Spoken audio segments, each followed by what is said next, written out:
My name is Mike McDaniel. I am the Senior Director of Church Mobilization for Send Network. And this is the mobilization team. This is the mob squad. So, the mob. That's right. Man, so excited for you guys for us to be able to talk today about church planting and how every local church can play a role in church planting. And so I would love for you guys just to introduce yourselves and, man, maybe share your title, but more than that, you guys are here because you're practitioners. And so I would love for you guys to share a little bit of how you are involved or how you've been involved in church planting. Yeah, my name is Matt Carter. I'm the Vice President of Mobilization for North American Mission Board, Send Network. And awesome to have our team here together today. I planted a church in Austin, Texas called the Austin Stone Community Church back in 2002, pastored it for 18 years. My name is Brian Frye, serve as the Director of Multiplying Churches and Networks. I hail now from the upper left, from Washington State. We are home of the PAC-2 conference. So I get to work with churches that plant churches in a serial kind of way regularly, and then I get to work with networks like the famous SALT Network and Resonate and Grace Point and those types of folks. So get to work with those who are trying to plant rapidly all over North America and Canada.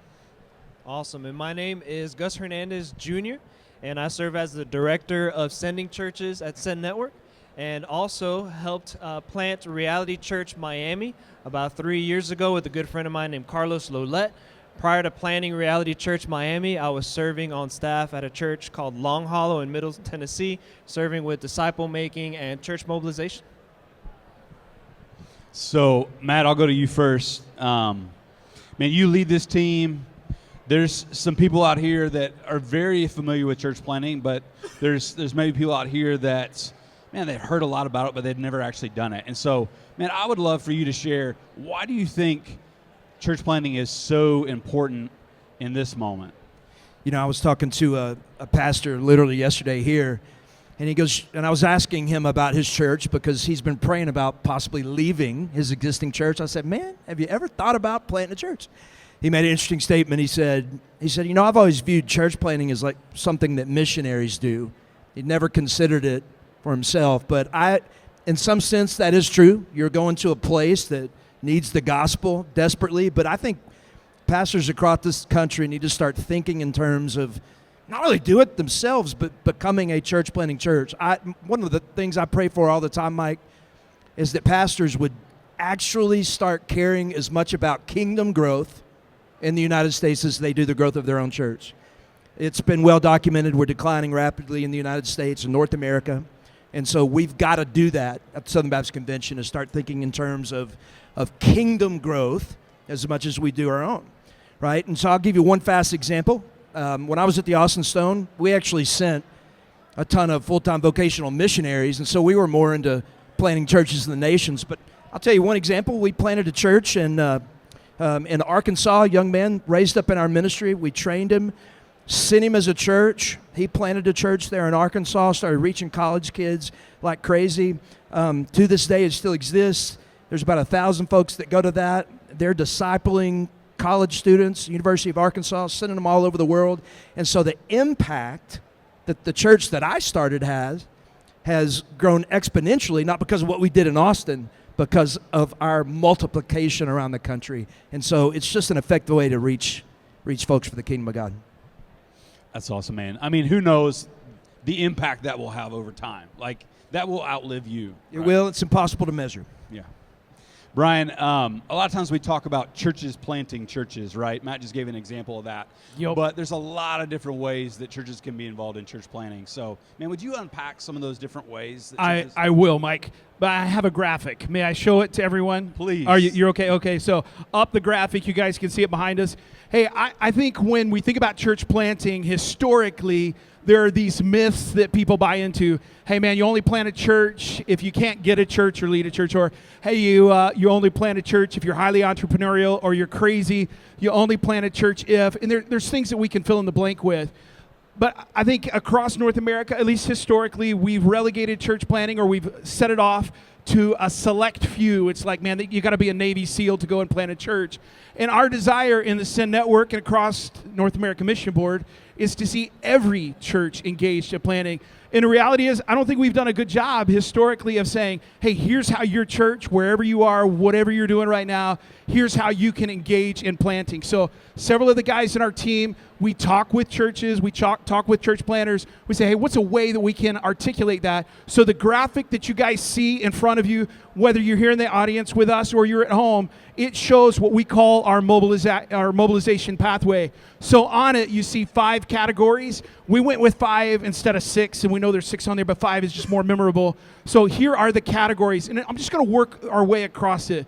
So the first one is a cooperating church. So any church, anywhere, can engage in church planting, invest in church planting in 2 ways. So they can give to Annie Armstrong, they can give to Lottie Moon, they can give to the cooperative program, and then they can pray. So you pray with money, you pray and you invest monetarily in church planting. So that would be a way. As you've done that, and then you think, hey, man, our church is interested in doing a little bit more in church planting space, the next category is a supporting church. So we want you to identify a specific church, whether it's in your community, somewhere across North America, or it's somewhere else on the globe, man, to pray specifically and give specifically towards that plant. The next category is the sending category. So that's where you say, hey, we've never planted a church before. We're going to take that step in planting our first one. And you're going to hear a little bit more from Gus about that in just a second. And then you'll see the multiplying category. That's where you say, hey, we want to plant a church every few years. We want to move from a one-and-done mindset to, hey, we want to plant all the time. And then the last category, this is kind of our radical planters, and those are the crazy ones. That's our movement category. And these folks they're saying, hey, we're going to plant every year, and we're going to maybe plant more than once a year. We're going to send out more than one planter a year.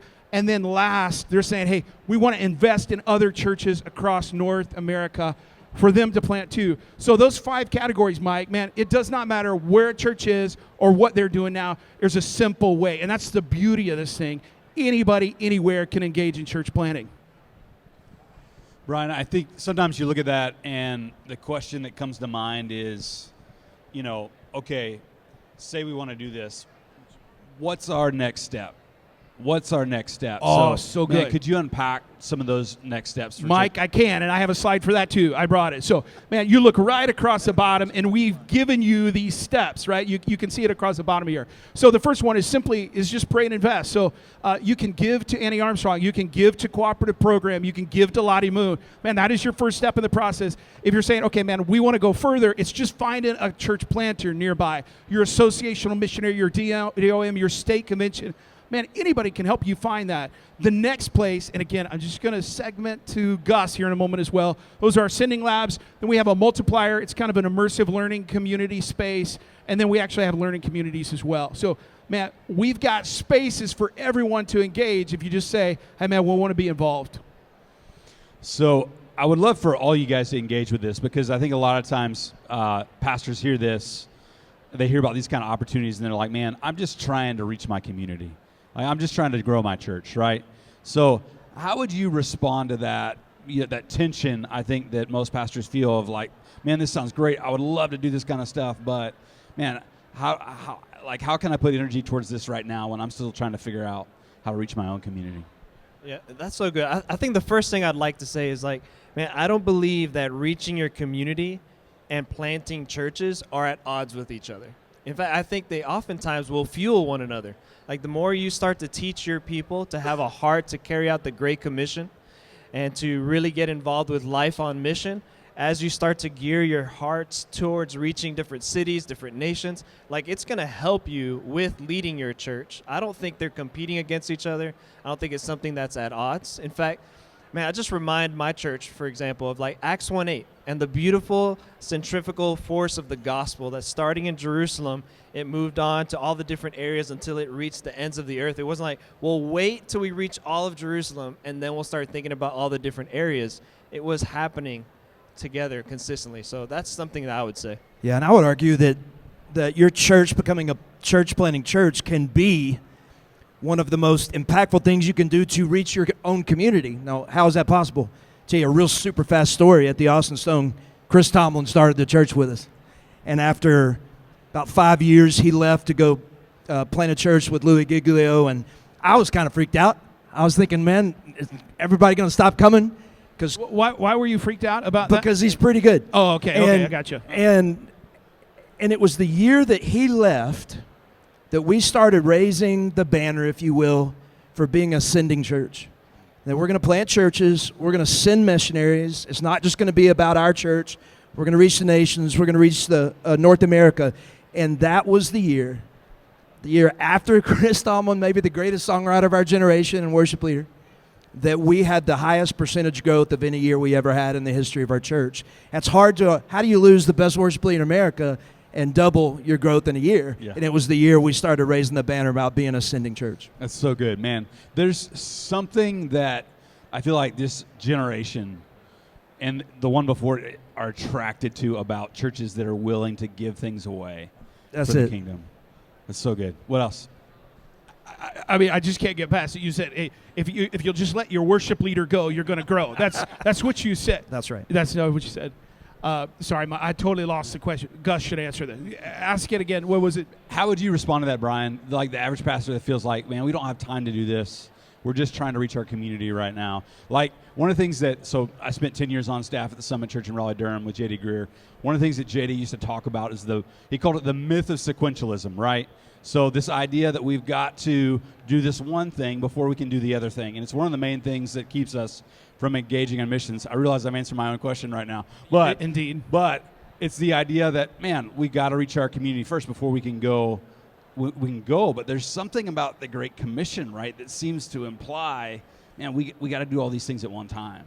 And I mean, I think when we have the conversation, a lot of times people think, oh, church planning, and it's its own category.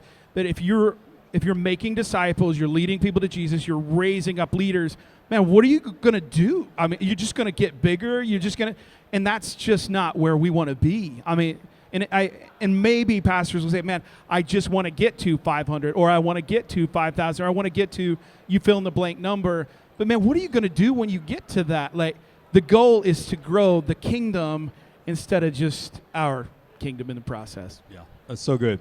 So good.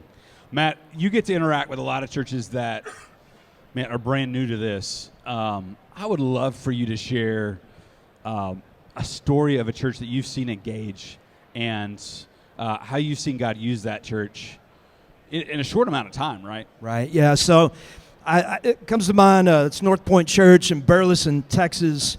A buddy of mine took the pastorate there. It was a church revitalization, had about 250, 300 folks. And man, this guy's just a normal guy. He's just a normal preacher.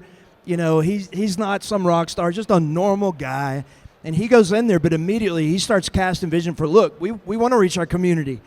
We want to, make this church a better place to be, but we're also going to become a church planting church. He started casting that vision. And man, it's been a year and a half since he got there. And since then, they've started a church planting residency.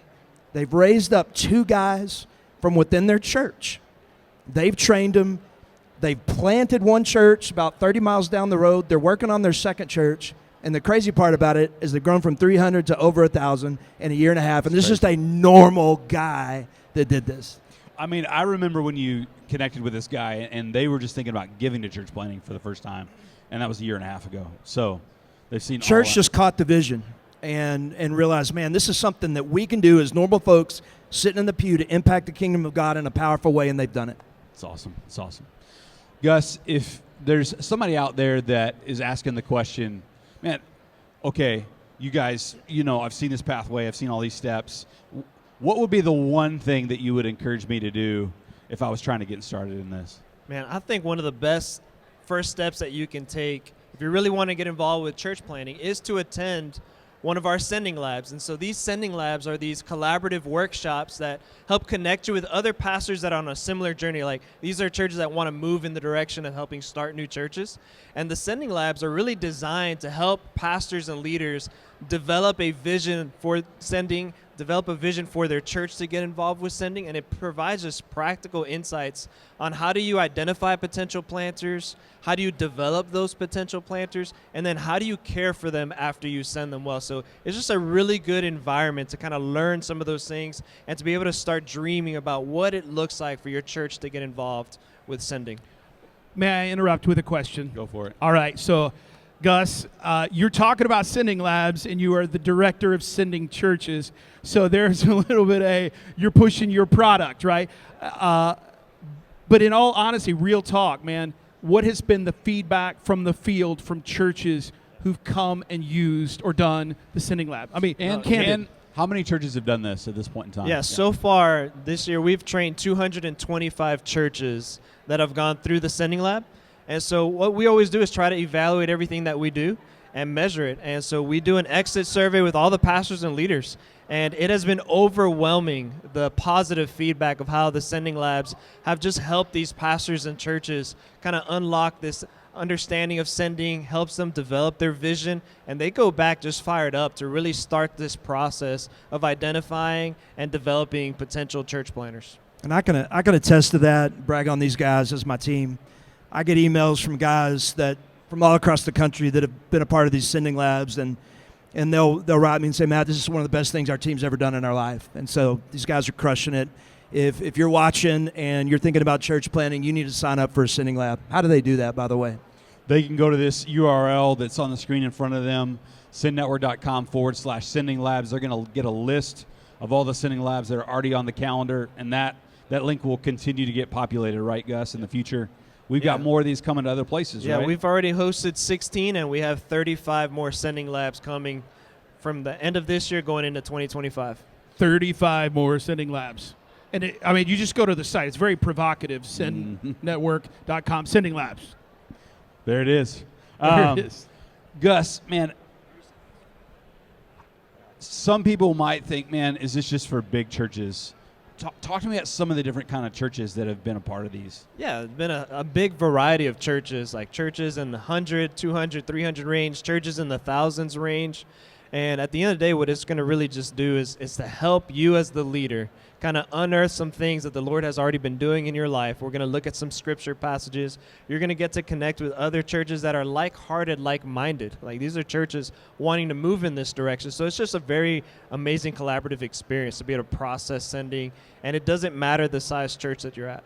And one of the things I love about like that pathway is that every church can play a role in church planting. And it does not matter the size of your church. We've seen churches that have 75 people already come and start another church, which is just beautiful. We've seen churches in the thousands. So I don't think the size of the church matters. It's really the heart of the leader wanting to move his church in the direction of getting involved with church planting. That's awesome. Well, we want to thank you guys for joining us for this panel. At Send Network, we've got a vision to see 1% of our population reached in the next decade, and that is going to take every one of us playing our part. And hopefully what you've heard this afternoon is that there is a part for every church to play in this. And so our team exists to help you take those steps, whatever they are, whatever God is calling you to do, we want to help. Thank you for your time.